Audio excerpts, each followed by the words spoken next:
everybody, and welcome to my sewing room. If you haven't been here before, my name is Rosemary, and on this site we do a whole lot of different kinds of projects that have to do with sewing, mostly on the Brother Stellaire, Luminaire, and Dream Machine, but we do it on all sorts of different kinds of things as well. So if you're trying to learn some more things about how to use your sewing machine, come back and see us. I'm sure you'll pick up a little bit of information. So today, last week we did a little bit of thing about how to do quilting on your Stellaire sewing machine, and I thought I would continue in that a little bit more. I showed how to do couching, and I had some people ask about going into more detail about the couching and the fills that I used on the Mickey Mouse pillow, which I will do probably next week. I still haven't gotten around to doing that just an overview of all my quilts, and I will do that as soon as I feel like I've got the quilts finished up and ready to go. And I did tell you that I was going to Universal Studios, and I did. Here's my sweatshirt. I have to tell you, I went to Universal Studios with the attitude of I'm not going to spend very much money. And then I got on a ride that was there that got me soaked to the skin. I looked like I had jumped in a swimming pool, and I had to buy a whole new outfit, including this sweatshirt. And I'm not sorry I bought it, because I really like it. It's nice and warm, and it's fun, and it reminds me of a fun trip that I just took. So back to quilting. Oh my gosh. So this is a quilt that I just finished, and I kind of want to show it off a little bit. I'm going to show this at So Fun in May. So if you're in the Denver area, or if you want to go to the Rocky Mountain Sewing and Vacuum website in May, you will see me doing So Fun, and I'm going to show this quilt where you can see it a little bit better. But this is for my grandson, and it's all sports. It's mostly Colorado sports. I do have a few other ones in there, including the San Diego Chargers, because our family is from California and from San Diego, and we remember when the Chargers were where they belonged. So anyway,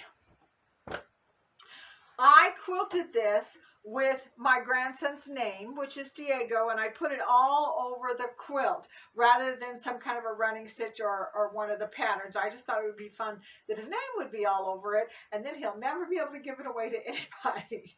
But I want to show you how I did that, because it was a really fun way to do it in the design center. I didn't have to put it in the computer or do anything. I just did it right on my sewing machine and then moved it over and used my magnetic hoop to quilt it. So let's go to the sewing machine, and I will show you how I did that. So we're in front of the Stellaire, and I have my mouse plugged in. See the little arrow? That's the mouse, so that you won't have to deal with my hand being in the way all the time.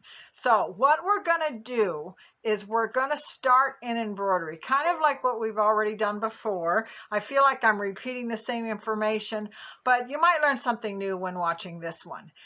And we're going to go into the alphabets. And I want to find an alphabet that will be good for a sports quilt. So let's just do this one. This one looks like a sports quilt, doesn't it? So we're going to write my grandson. His name is Diego. So I'm going to write D-I-E-G-O.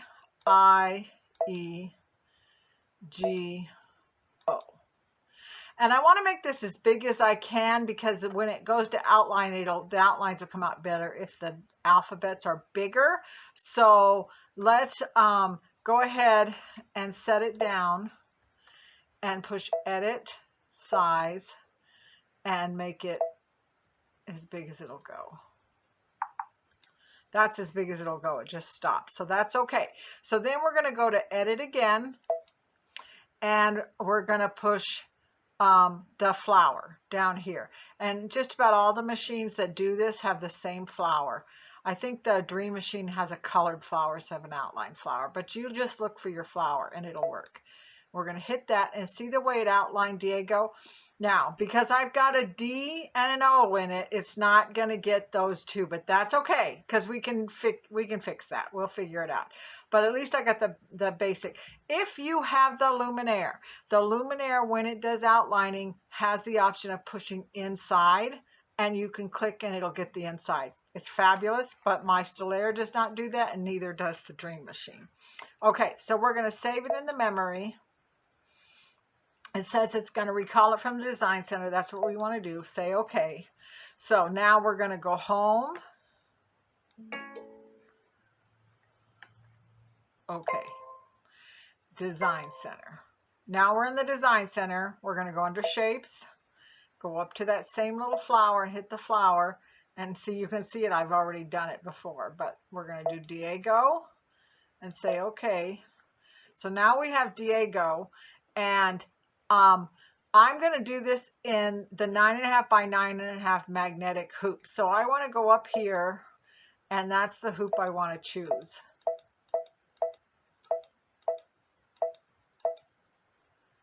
And say okay.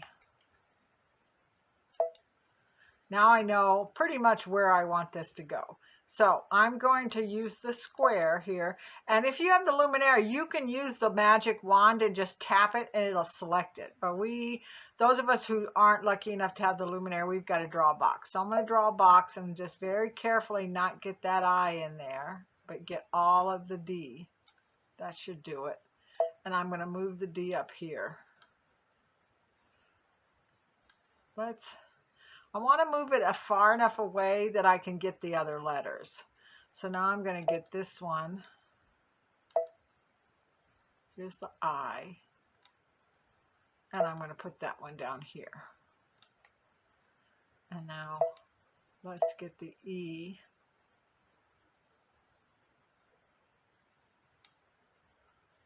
And what I'm doing now is just basically moving them far away from each other so I can make some decisions as far as size and placement. Here's the G, and I'm pretty sure the G is going to go this way. And here's the O. Okay, so let's put the O down here in this far corner and hit size. And I'm going to make it. So this is a little bit more like a 5 by 4 or something like that. That's a pretty good size for what I want. And then the G goes next. So we're going to say okay. And I'm going to hit the square and I'm going to pick that G up. And I'm going to move it. Oh, you know what? Let me go back for a minute. I want to select the O and hit duplicate. And I'm going to move it so it's right on top of the last one. And then I'm going to hit size, and we're going to size it smaller.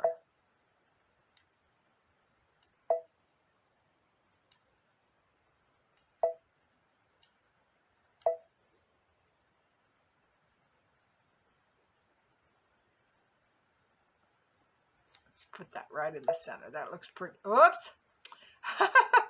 Move it back again. I had to deselect it and it just moved. So let's get it back where it was before.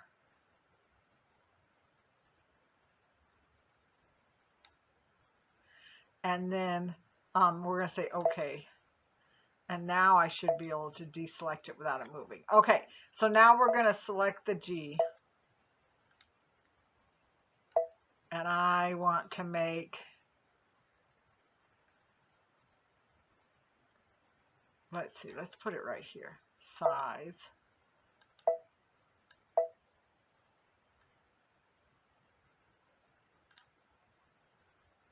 Now, what I want is I want them to touch each other. You know what? Sometimes you got to work this around a little bit. And we're going to select the O again. And move it over just a little bit more. So it's right up again. It's okay if the red goes out, but the O has got to stay in it. Okay, so now that's better. I like that better. So let's do the G. And let's move the G. So I want it to butt into the O. And the reason for that is when this sews as a quilt pattern, I want it to have a running stitch that continually goes. If I left them apart from each other, it's going to stop, cut the thread and tie a knot, and then I'm going to have a knot on the back of my quilt that I don't want to go back and trim. So if they're connected in any way, they're going to have a continuous run. So that's one of the reasons why I like them to overlap. The other reason is because I think it looks good. So let's do the E. And I think I'm going to put it somewhere about right here. We're going to size it.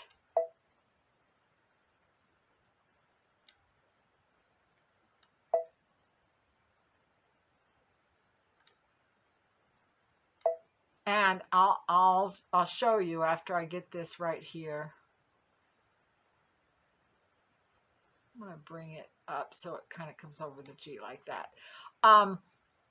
If I hit the plus, see the way this line is a little wobbly? It's just because of the way it traced the E. I'm not going to freak out about that because when it sews, it's not going to look as wobbly as that. It's just going to look like a straight line. So don't worry about that. It's going to be okay. So now we're going to do the I. And oops, that's what happens when you forget to get out of what you're doing. So we're going to do this, say okay. Now when I choose this, I should be able to just choose the I. There we go. And I want to move this I all the way up here and size that. So let's make it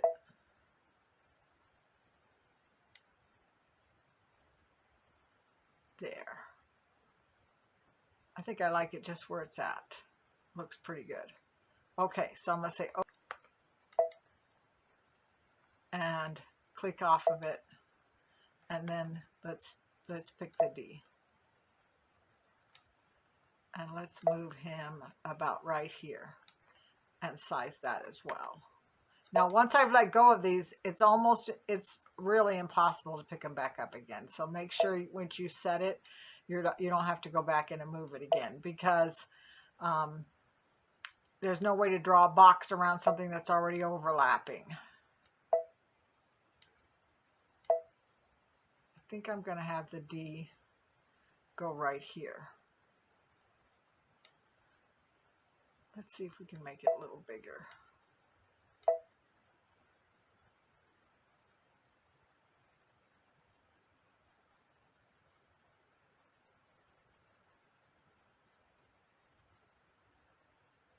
There. That's okay. Okay, so now I want to draw the inside of this. And one of the ways that I could do that is, let's see if I can get the inside of this O again without getting the outside. There, I got it. And I'm going to duplicate that and bring it over here. It's not exactly like the inside of the D should be, but it's pretty darn close. So let's size that. And I think what I'm going to do is I'm just going to stretch it out. And that looks enough like a D to make me happy. Okay, DA go. And then I want to do some more quilting around the outside. And I want to make it connect. I might even push plus and move my red box over here. And then I'm going to get this running stitch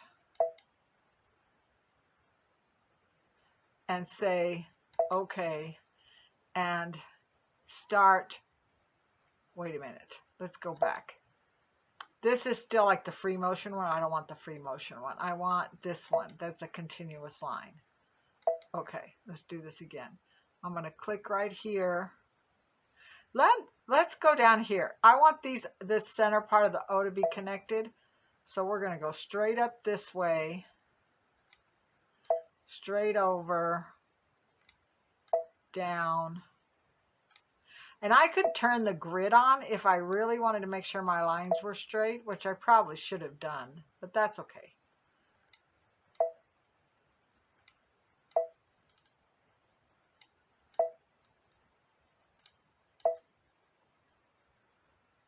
Let me get butt into that G, and then we'll move the box over. And we'll start. I'm going to click off of it so it doesn't try and continue, then come back to it.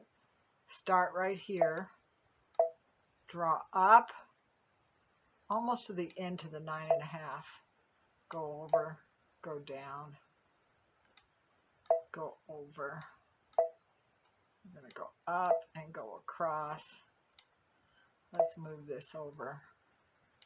Yep, the more I do this, the more I think I should have put the grid up there. So when you do it, put your grid up so that you can follow that and not get crooked lines like I'm getting here. I'm going to stop there, click off of it,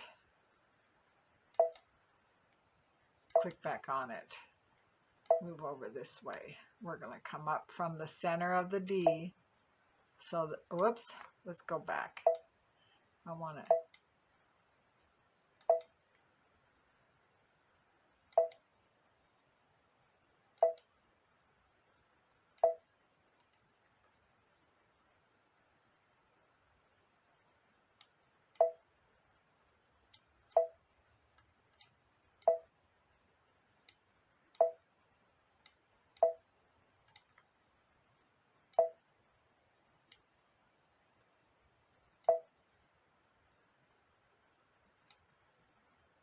and then let's go back out minus, so we can see what we've created. I think I just want one more line going here. So I'm going to click off of that. Click this. And let's just start with a line going this way, going this way, going this way, this way, this way.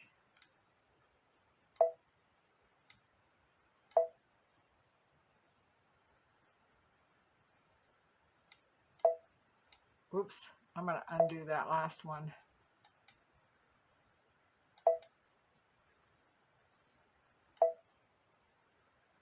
Up this way, and then across so it joins there. Okay, so we're going to click off of it. That's pretty close to the one that I've already created, but you get the idea. You want to fill in with some straight lines and stuff so it all runs together, and you want to make sure that it runs together. So when I hit next, I'm going to hit the chain, which makes everything connect, and I'm going to tell it that I want it to be a running stitch. I think this one is, that's a running stitch. What is it doing?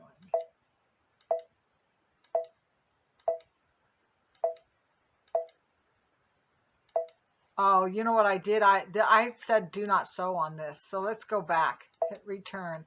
I didn't realize I had done that. So this is a running stitch. Let's hit pour and hit the Diego. It's all running into each other, so it should be okay. Let's hit next. This one isn't right. Return.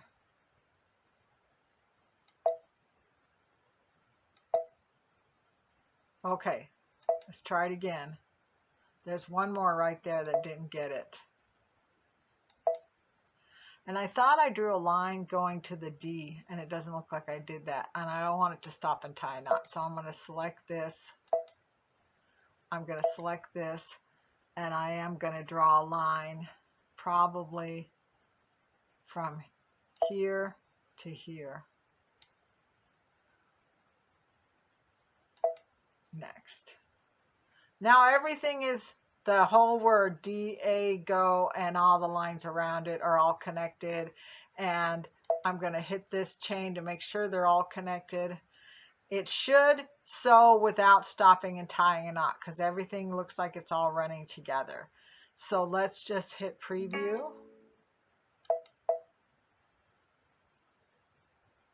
And then set that down. And I basically, let's go back, let's hit return.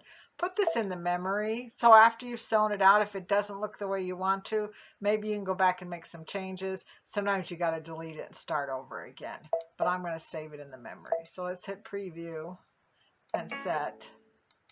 Then I'm all ready to sew this out as a quilt pattern. Okay, so here's my quilt all finished, and as you can see, I've got it turned to the back because I wanted you to be able to see those stitches that are on there. And if you look at it, here's a D, here's an I, here's an I, here's a D, here's a G, and an O, and an O. So they kind of blend into each other, but it makes it look like regular quilting until you stop and really look at it and go, oh, wait. There's letters in there, and it says Diego. So I really am very happy with the way this came out. And I really think my grandson Diego is going to just absolutely love this. It came out really nice. I think he's going to think that the quilting is really fun once he realizes that his name is in it. I did make it a little bit bigger. I have a tendency to make really little tiny quilts, so this is a nice big one. Probably the first one that I've made for him that's a nice big size, not a baby size, and he can wrap himself up in it, and he will really like it. And I really hope that you learned something about how to create some designs in your design center. I meet lots of people every single day where I work who have these great machines and they don't know how to use the design center.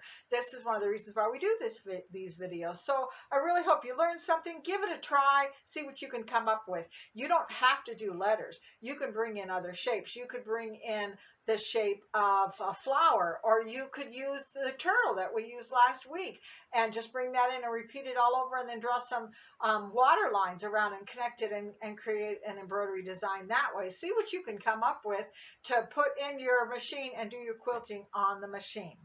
So I think that's about all we're going to do today. Don't forget to come back next week, because I'm going to show you how to repeat a shape and fill it with designs like we did on that Mickey Mouse pillow, and see if you can make something fun with that as well. So we'll see you next time. Bye-bye.